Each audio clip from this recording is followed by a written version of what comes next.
गया महात्म्य तथा गया क्षेत्र के तीर्थों में श्राद्धादि करने का फल। ब्रह्मा जी ने कहा, हे व्यास जी, मैं भुक्ति और मुक्ति प्राप्त कराने वाले परम सार स्वरूप उत्तम गया महात्म्य को संक्षेप में कहूँगा, आप सुने। पूर्व काल में गय नामक परम वीरवान एक असुर हुआ। उसने सभी प्राणियों को संतप्त करने वाली महान दारुण तपस्या की। उसकी तपस्या से संतप्त देवगण उसके वध की इच्छा से भगवान श्रीहरि की शरण में गए। श्रीहरि ने उनसे कहा, आप लोगों का कल्याण होगा, इसका महादेह गिराया जाएगा। देवताओं ने बहुत अच्छा इस प्रकार कहा। एक समय शिवजी की पूजा के लिए क्षीर समुद्र से कमल लाकर गय नाम का वो बलवान असुर विष्णु माया से मोहित होकर कीकट देश में शयन करने लगा और उसी स्थिति में वो विष्णु की गदा के द्वारा मारा गया। भगवान विष्णु मुक्ति देने के लिए गदाधर के रूप में गया में स्थित हैं। गयासुर के विशुद्ध देह में ब्रह्मा, जनार्दन, शिव तथा प्रपितामह स्थित हैं।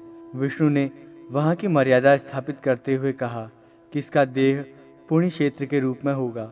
यहाँ जो भक्ति, यज्ञ, श्राद्ध, पिंडदान अथवा स्नान आदि करेगा वो स्वर्ग तथा ब्रह्मलोक में जाएगा, नरकगामी नहीं होगा। पितामह ब्रह्मा ने गया तीर्थ को श्रेष्ठ जानकर वहाँ यज्ञ किया और ऋत्विक रूप में आए हुए ब्राह्मणों की पूजा की। ब्रह्मा ने वहाँ रसवती अर्थात जल से परिपूर्ण एक विशाल नदी, वापी, जलाशय आदि तथा विविध भक्ष्य, भोज्य, फल आदि और कामधेनु की सृष्टि की। तदनंतर ब्रह्मा ने इन सब साधनों से संपन्न 5 कोश के परिक्षेत्र में फैले हुए उस गया तीर्थ का दान उन ब्राह्मणों को कर दिया। ब्राह्मणों ने उस धर्मयज्ञ में दिए गए धनाधिक दान को लोभवश ही स्वीकार किया था। अतः उसी काल से वहाँ के ब्राह्मणों के लिए ये शाप हो गया कि तुम्हारे द्वारा अर्जित विद्या और धन 3 पुरुष पर्यंत अर्थात 3 पीढ़ियों तक स्थायी नहीं रहेगा। तुम्हारे इस गया परिक्षेत्र में प्रवाहित होने वाली रसवती नदी जल एवं पत्थरों के पर्वत मात्र के रूप में ही अवस्थित रहेगी। संतप्त ब्राह्मणों के द्वारा प्रार्थना करने पर प्रभु ब्रह्मा ने अनुग्रह किया और कहा, गया में जिन पुण्यशाली लोगों का श्राद्ध होगा वे ब्रह्मलोक को प्राप्त करेंगे। जो मनुष्य यहाँ आकर आप सभी का पूजन करेंगे उनके द्वारा मैं भी अपने को पूजित स्वीकार करूँगा। ब्रह्म ज्ञान, गया श्राद्ध, गौशाला में मृत्यु तथा कुरुक्षेत्र में निवास ये चारों मुक्ति के साधन हैं। हे व्यास जी, सभी समुद्र, नदी, वापी, कूप, तडाग आदि जितने भी तीर्थ हैं वे सब इस गया तीर्थ में स्वयमेव स्नान करने के लिए आते हैं, इसमें संदेह नहीं है। गया में श्राद्ध करने से ब्रह्म हत्या, सुरापान, स्वर्ण की चोरी, गुरुपत्नी गमन और उक्त संसर्ग जनित सभी महापातक नष्ट हो जाते हैं। जिनकी संस्कार रहित दशा में मृत्यु हो जाती है अथवा जो मनुष्य पशु तथा चोर द्वारा मारे जाते हैं या जिनकी मृत्यु सर्प के काटने से होती है वे सभी गया श्राद्ध कर्म के पुण्य से बंधन मुक्त होकर स्वर्ग चले जाते हैं। गया तीर्थ में पितरों के लिए पिंडदान करने से मनुष्य को जो फल प्राप्त होता है 100 करोड़ वर्षों में भी उसका वर्णन मेरे द्वारा नहीं किया जा सकता। ब्रह्मा जी ने पुनः व्यास जी से कहा, कीकट देश में गया पुण्यशाली है। राजगृह, वन तथा विषयाचरण परम पवित्र हैं एवं नदियों में पुनः पुनः नामक नदी श्रेष्ठ है। गया तीर्थ में पूर्व, पश्चिम, दक्षिण तथा उत्तर में मुंडपृष्ठ नामक तीर्थ है जिसका मान 2.5 कोश विस्तृत कहा गया है। गया क्षेत्र का परिमाण 5 कोश और गया शिर का परिमाण 1 कोश है। वहाँ पर पिंडदान करने से पितरों को शाश्वत तृप्ति हो जाती है। विष्णु पर्वत से लेकर उत्तर मानस तक का भाग गया का सिर माना गया है। उसी को फल्गु तीर्थ भी कहा जाता है। यहाँ पर पिंडदान करने से पितरों को परम गति प्राप्त होती है। गया गमन मात्र से ही व्यक्ति पितृऋण से मुक्त हो जाता है। गया क्षेत्र में भगवान विष्णु पितृ देवता के रूप में विराजमान रहते हैं।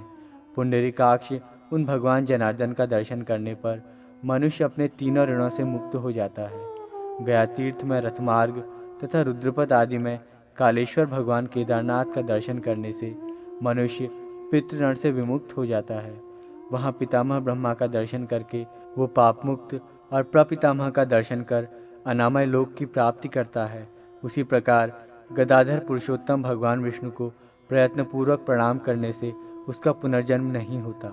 हे ब्रह्मर्षि, गया तीर्थ में मौन धारण करके जो मौनादित्य और महात्मा कनकार्क का दर्शन करता है वो पितृऋण से विमुक्त हो जाता है और ब्रह्मा की पूजा करके ब्रह्मलोक को प्राप्त करता है। जो मनुष्य प्रातःकाल उठकर गायत्री देवी का दर्शन कर विधि विधान से प्रातःकालीन संध्या संपन्न करता है उसे सभी वेदों का फल प्राप्त हो जाता है। जो व्यक्ति मध्याह्न काल में सावित्री देवी का दर्शन करता है वो यज्ञ करने का फल प्राप्त करता है।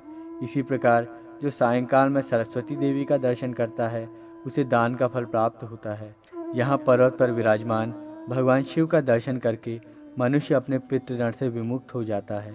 धर्मारण्य और उस पवित्र वन के स्वामी धर्मस्वरूप देव का दर्शन करने से समस्त ऋण नष्ट हो जाते हैं। इसी प्रकार गृद्धेश्वर महादेव का दर्शन करके कौन ऐसा व्यक्ति है जो भवबंधन से विमुक्त नहीं हो सकता।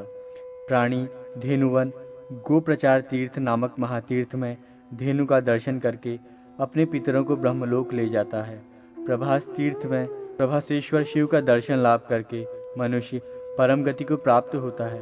कोटीश्वर और अश्वमेध का दर्शन करने पर ऋण का विनाश हो जाता है। स्वर्ग द्वारेश्वर का दर्शन करके मनुष्य भवबंधन से विमुक्त हो जाता है।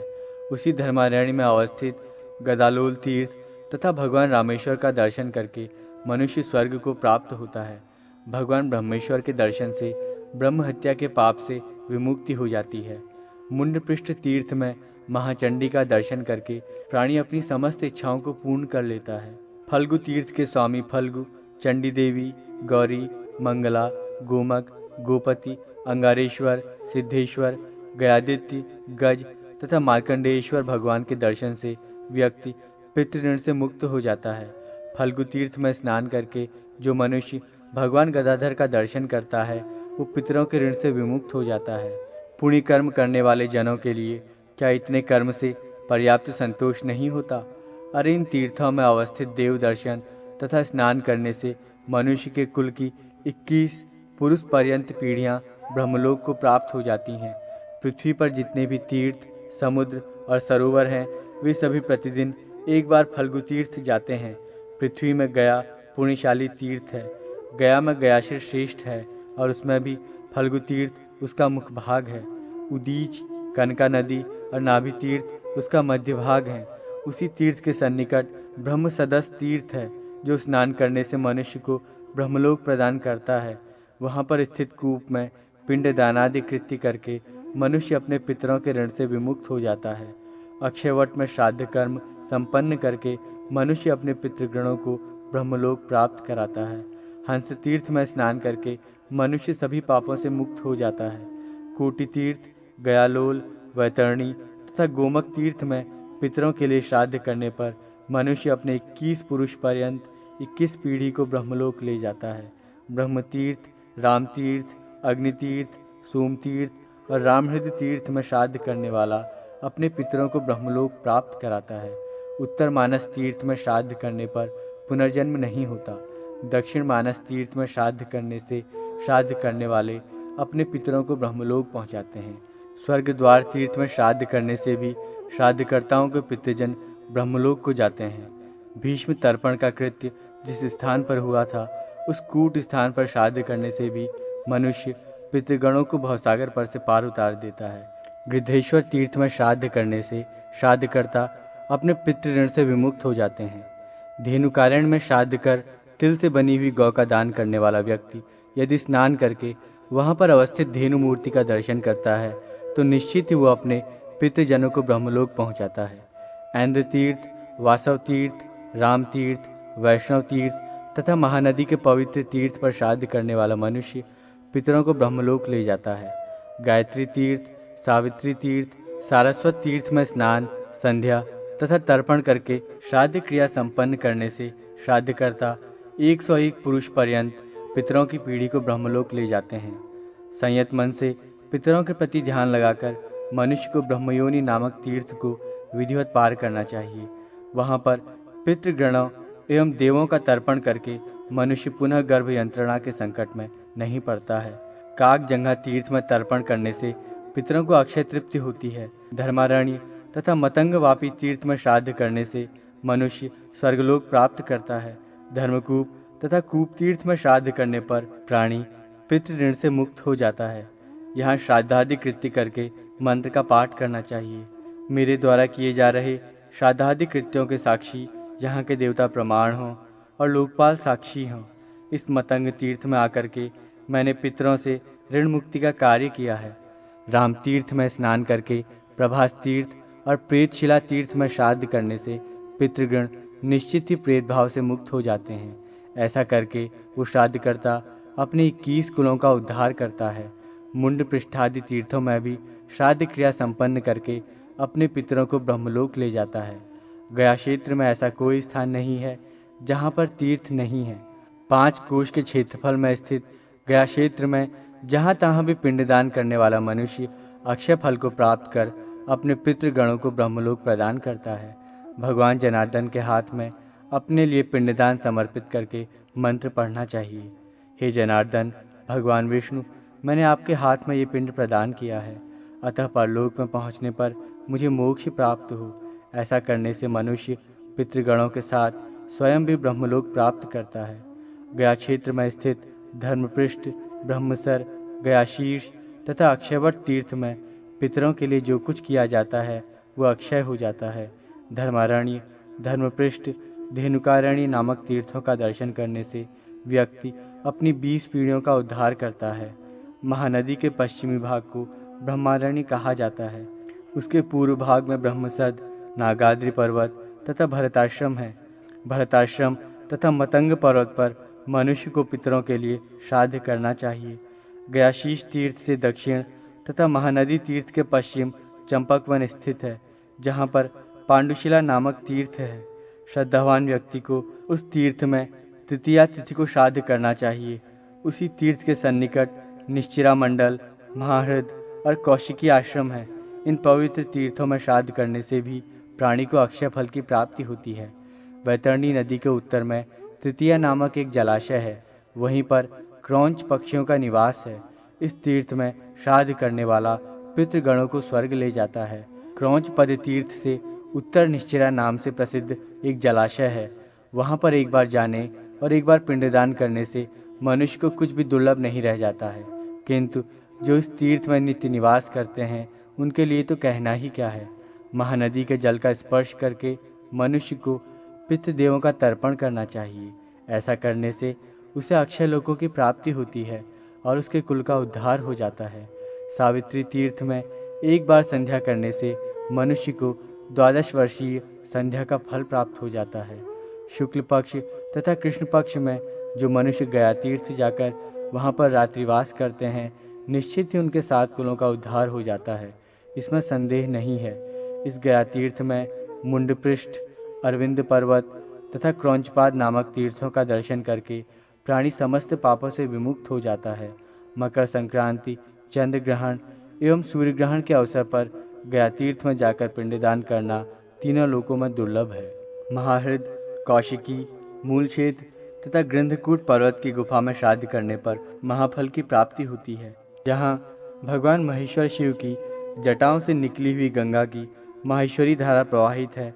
वहाँ श्राद्ध करके मनुष्य को ऋण मुक्त होना चाहिए। उसी क्षेत्र में तीनों लोकों में विश्रुत पुण्यतमा विशाला नामक नदी तीर्थ है। वहाँ श्राद्ध करने से व्यक्ति अग्निष्टोम नामक यज्ञ का फल प्राप्त करता है एवं मृत्यु के पश्चात उसको स्वर्गलोक प्राप्त होता है। श्राद्धकर्ता को उस क्षेत्र में स्थित मास्पद नाम से विख्यात तीर्थ के जल में स्नान करके वाजपेयी यज्ञ का फल प्राप्त करना चाहिए। रविपाद नामक तीर्थ में पिंडदान करके पतित जनों को अपना उद्धार करना चाहिए। गया तीर्थ में जाकर जो मनुष्य अन्नदान करते हैं उन्हीं से पितृगण अपने को पुत्रवान मानते हैं। नरक के भय से डरे हुए पितृजन इसीलिए पुत्र प्राप्ति की अभिलाषा करते हैं कि गया तीर्थ में जो कोई भी मेरा पुत्र जाएगा वो हमारा उद्धार करेगा।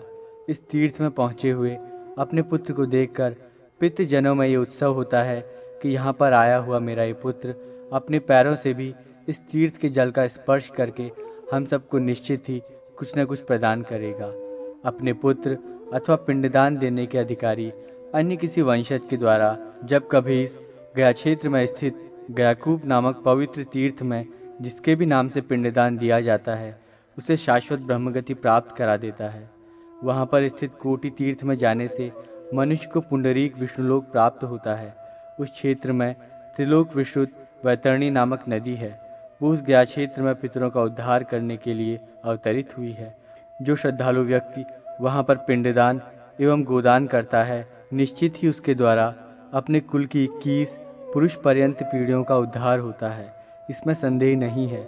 यदि मनुष्य किसी समय गया तीर्थ की यात्रा करता है तो वहाँ पर उसके द्वारा उन्हीं कुल के ब्राह्मणों को भोजन करवाना चाहिए जिनका ब्रह्मा ने अपने यज्ञ में वर्ण किया था। उस गया तीर्थ में ब्रह्मपद तथा सोमपान नामक तीर्थ उन्हीं ब्राह्मणों के स्थान हैं जिनका निर्माण ब्रह्मा जी ने किया था। इन ब्रह्मा के द्वारा प्रकल्पित तीर्थ पुरोहितों की पूजा करने पर पितृगणों के देवता भी पूजित हो जाते हैं। उस गया तीर्थ में हव्य कव्यादि पकवान के द्वारा वहाँ के ब्राह्मणों को विधिवत संतुष्ट करना चाहिए। गया में निवास तथा देह परित्याग की भी विधि है।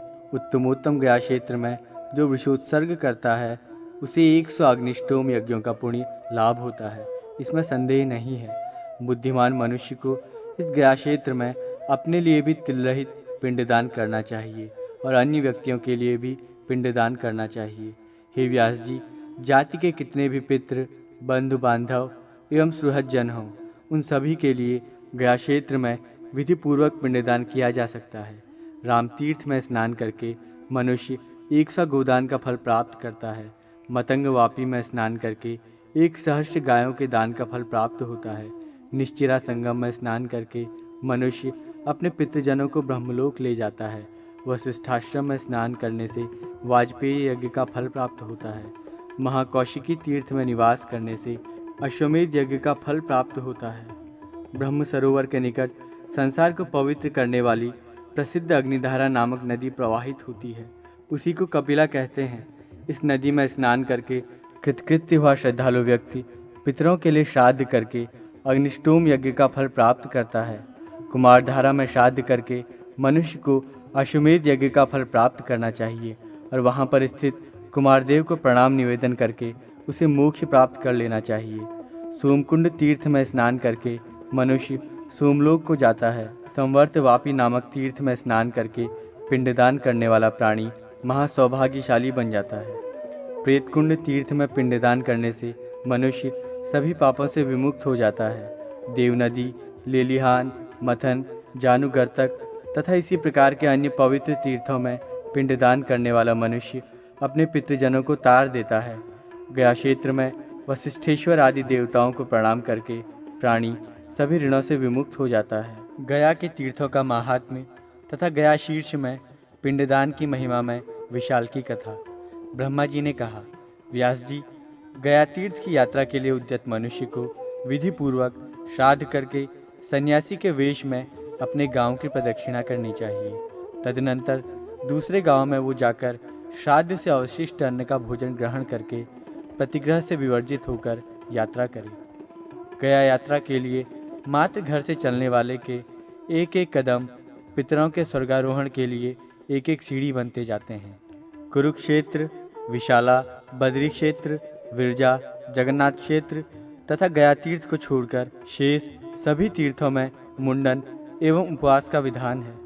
गया तीर्थ में दिन तथा रात प्रत्येक समय में कभी भी श्राद्ध किया जा सकता है। वाराणसी, शोरनद और महानदी पुनः पुनः के तट पर श्राद्ध करके अपने पितृजनों को स्वर्गलोक में ले जाए। मनुष्य उत्तर मानस तीर्थ में जाकर श्रेष्ठ सिद्धि प्राप्त करता है। उस तीर्थ में उसे स्नान तथा श्राद्धादि क्रियाओं को संपन्न करना चाहिए। ऐसा करने से वो दिव्य कामनाओं तथा मोक्ष को प्राप्त करता है। दक्षिण मानस तीर्थ में जाकर श्रद्धावान पुरुष को मौन धारण करके पिंड दानादि करना चाहिए। उस तीर्थ में श्राद्धादि करने से मनुष्य देव, ऋषि एवं पितृ इन तीनों ऋणों से मुक्त हो जाता है। उस गया क्षेत्र में सिद्धजनों के लिए प्रीतिकारक, पापियों के लिए भयोत्पादक, अपनी जिह्वा को लपलपाते हुए महाभयंकर, नष्ट न होने वाले महासर्पों से परिव्याप्त कनखल नामक त्रिलोक विश्रुत महातीर्थ है। उदीची तीर्थ में देवर्षियों से सेवित मुंडपृष्ठ नाम से एक प्रसिद्ध तीर्थ है। उस तीर्थ में स्नान करके मनुष्य स्वर्गलोक को जाता है एवं श्राद्ध करने पर उसे अक्षय फल की प्राप्ति होती है। उस तीर्थ में सूर्यदेव को नमस्कार करके पिंड दानादि सत्क्रियाओं को अवश्य ही संपन्न करना चाहिए। कव्यवाह, सोम, यम, अर्यमा अग्निश्वात, बर्हिषद और सोमपा नामक पितृदेवता हैं। गया के तीर्थ में श्राद्ध करते समय इन सभी पितृदेवों की प्रार्थना करनी चाहिए। हे कव्यवाह, सोम, यम, अर्यमा, अग्निश्वात, बर्हिषद, सोमप, दिव्य पितृदेवता, आप महाभाग यहाँ पधारें। आप लोगों द्वारा रक्षित हमारे कुल में उत्पन्न जो सपिंड पितर पितृलोक में चले गए हैं, उन सभी पितृजनों के लिए पिंडदान करने के निमित्त मैं इस गया तीर्थ में आया हूँ। ऐसी प्रार्थना करके फल्गु तीर्थ में पिंडदान करके मनुष्य को पितामह का दर्शन करना चाहिए। उसके बाद भगवान गदाधर विष्णु का दर्शन करे। ऐसा करने से वो पितृ ऋण से मुक्त हो जाता है।